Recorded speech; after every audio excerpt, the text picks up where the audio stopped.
امام رضا کی زیارت کرنا ایسا ہے جیسے خدا سے عرش پہ ملاقات کی ہو۔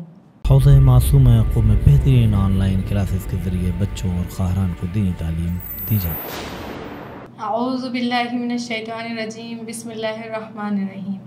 السلام علیکم ناظرین، کیسے ہیں آپ سب؟ امید کرتی ہوں خیریت سے ہوں گے۔ آپ سب کو ولادت پرنور شہنشاہ مشہد امام مولا علی رضا ابن امام موسیٰ کاظم علیہ السلام بہت بہت مبارک ہو۔ مریض جو بھی گیا مرض لا دوا لے کر، پلٹ رہا ہے وہ مشہد سے اب شفا لے کر۔ دعا وہ رد کبھی کرتے نہیں امام رضا، دعا وہ رد کبھی کرتے نہیں امام رضا۔ دعا جو مانگی گئی نام فاطمہ لے کر، دعا جو مانگی گئی نام فاطمہ لے کر۔ آج کا ہمارا یہ پروگرام امام رضا علیہ السلام سے منسوب ہے کہ جس میں آج کچھ سوالوں کے جواب اور امام کے بارے میں جانیں گے۔ تو یہ سوالوں کے جوابوں کو جاننے کے لیے ہمارے اس پروگرام میں ہمارے ساتھ موجود ہیں خواہر زہرا لطیف نقوی۔ چلیے ان سے ملاقات کرتے ہیں۔ السلام علیکم خواہر۔ وعلیکم السلام خواہر۔ بعد السلام ناظرین کو بھی سلام پیش کرتی ہوں اور ولادت مولا رضا کی بہت بہت مبارکباد بھی پیش کرتی ہوں۔ چلیے ناظرین شروع کرتے ہیں آج کا یہ پرنور پروگرام۔ تو خواہر ہمارا جو سوال ہے وہ یہ ہے کہ امام رضا علیہ السلام کی ولادت کب اور کہاں ہوئی؟ خواہر امام رضا علیہ السلام کی ولادت 11 ذی القعدہ 148 ہجری مدینہ منورہ میں ہوئی تھی۔ ماشاءاللہ۔ اور امام کا نام اور ان کا مشہور ترین لقب کیا ہے اور ان کی کنیت کیا ہے؟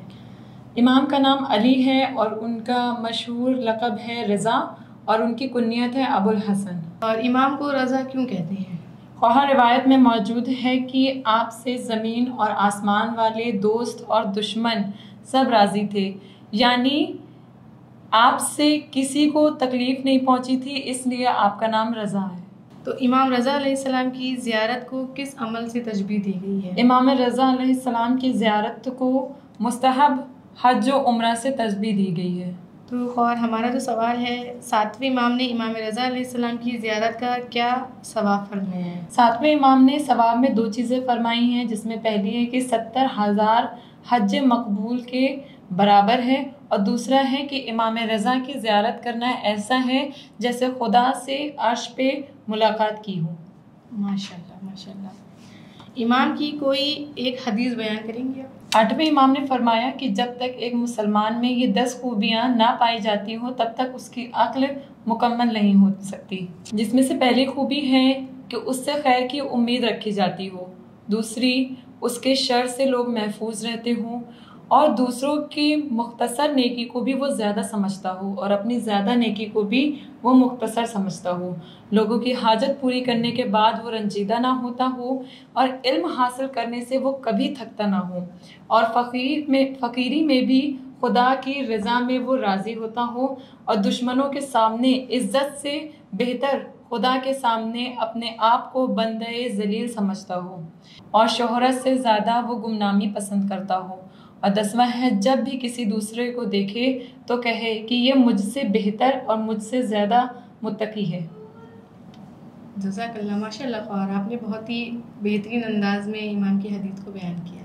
شکریہ خواہر۔ خواہر آپ کو بہت بہت شکریہ کہ آپ ہمارے اس پروگرام میں تشریف لائیں۔ خدا حافظ، فی امان اللہ۔ ناظرین اگر آپ چینل پہ نئے ہیں تو ویڈیو کو لائک اور شیئر اور سبسکرائب ضرور۔ خدا حافظ۔ چلیے ناظرین سے بھی خدا حافظ کرتے ہیں اور ملتے ہیں اگلے پروگرام میں۔ حوضہ معصومہ یعقوب میں بہترین آن لائن کلاسز کے ذریعے بچوں اور خواہران کو دینی تعلیم دی جاتی ہے۔